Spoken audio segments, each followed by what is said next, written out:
In this hour, we will be talking with economist and Professor Richard Wolff. We're continuing a conversation Richard and I had last week because we got cut off just as we really were getting into a new subject. And the new subject is this: do we need a new language for radical and transformative ideas in order to make the changes that many of us feel we need to make in our economy and our climate and so on? Do we need a new language? Do we need new ideas, or can we use the radical language and radical thought of the past and apply it in our current situation? It's going to be an interesting conversation. And along those lines, I'm also thinking in different ways about how we change and get political progress in this country. And I want to talk to you about that now. Before I start, I want to play you a video. Now, the video that you're going to see or hear, depending on whether you're watching or listening, the video is of Representative Alexandria Ocasio-Cortez and of Representative John Larson. Now, both AOC and John Larson are, of course, members of the House of Representatives. John Larson has a bill he's been promoting. I wrote about it for the American Prospect. The bill is called the Social Security 2100 Act. And what the bill would do basically is expand benefits for everyone, especially strengthen benefits at the lower end so that people, the 5 million people currently receiving Social Security who are in poverty, will be lifted out of poverty, and restores the program's actuarial balance for the next 75 years, which is apparently a political imperative in Washington, D.C. So Larson's bill does all three of these things. It was considered impossibly progressive just a few short years ago when the consensus among both Republican and Democratic leaders was we have to cut Social Security. In fact, President Obama even put a Social Security cut in one of his budgets in 2013. See how far we've come. So Representative John Larson, who I can safely call an old school Democrat, has created this bill. He's pushed it forward, and he just made a video with Representative Alexandria Ocasio-Cortez, and we will listen to at least some of it right now. So let's play the video. Hi, I'm John Larson. Hi, and I'm Congresswoman Alexandria Ocasio-Cortez, Chairman of the Social Security Subcommittee. And it's so disheartening to know that since 2008, the Fed has reported that more than 90% of all Americans have not recovered their wealth and assets. And yet at that same time period, Social Security never missed a payment. But we're going through a very difficult time now, and Social Security could be cut.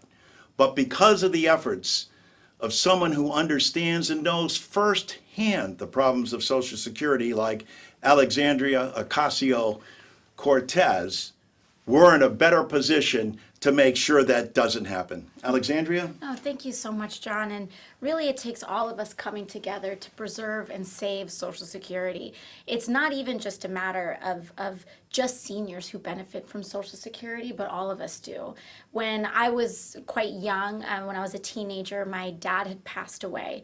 And that was actually my immediate family's first encounter with Social Security. It was the first time that I really discovered that Social Security not only helps seniors, but it also helps children and widows of people who had passed away. And so Social Security is not just about helping any one person. It's our main safety net that we have to make sure that we take care of all families in America.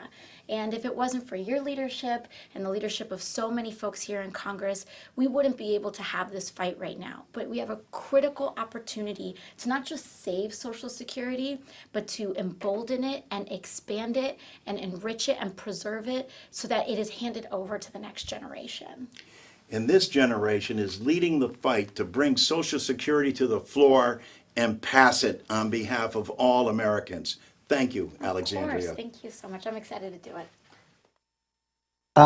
These two kids together are adorable. I will just say that straight up front. Secondly, I love what this says about how change works. Because John Larson is a mainstream old school Democrat. When I met with him and in the video, he wears this sort of portrait of John F. Kennedy that's very somber and presidential and looks like it's, got a gold frame around it and dark and all the, Kennedy for a generation of politicians like John Larson, Catholic, part Irish, was an icon, right? He was the presidential martyr. Now AOC comes in; she's several generations behind. Elected with the help of the Democratic Socialists of America and our friends in that organization, as well as other great grassroots organizations, represents an entirely different generations. So you've got this old school Democrat. Look, John Larson, I reported on him, I looked into him. He will push for the arms manufacturer in his district if that's what he needs to do. His parents both worked at Pratt & Whitney, which is one of the big weapons manufacturers in Connecticut. But one of the things I love about what John Larson did is that for every member of Congress he was trying to get as a co-sponsor, he printed up leaflets showing their name on it as a sponsor of the bill. And when I heard he was from Hartford, which is an insurance town, and that he did that, I thought that guy's got to be a broker.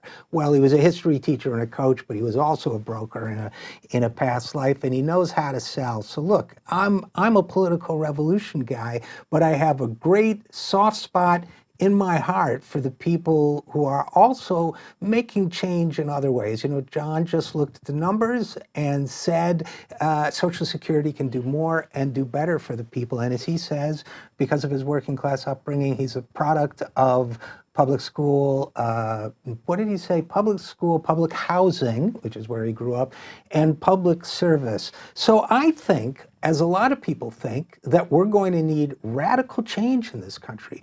I think that the world is going to transform dramatically and that we're going to have to rethink a lot of our assumptions about the economy and everything else. But while we're fighting that revolution, I hope there's a place in that world for John Larson, because I got to tell you, the guy's okay.